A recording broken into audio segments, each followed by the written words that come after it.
Welcome to the Slop Temple. We pray this video helps.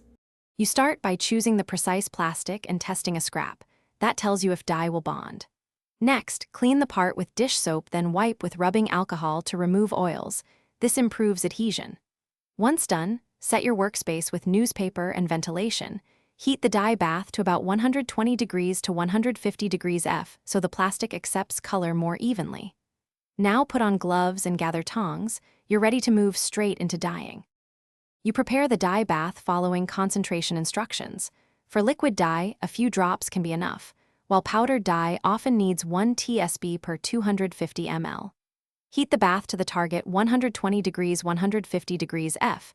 This temperature opens the surface slightly so pigment penetrates. Once the plastic is in, move it slowly and evenly in circular motions to avoid streaks. Make sure to time it, because 1 minute versus 10 minutes changes the depth of color dramatically. Remove when you reach the desired shade. You'll rinse the piece under cool, running water until the runoff is clear, then blot with a lint-free cloth to avoid fibers. Once dry to the touch, cure the color by air drying for 24 hours or use a gentle oven cure at 90 degrees 100 degrees F for 30-60 minutes to lock the dye. If you see patchy color, don't panic.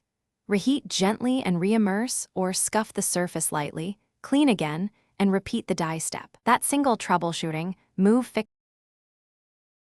Thanks for watching. Consider subscribing if we helped you.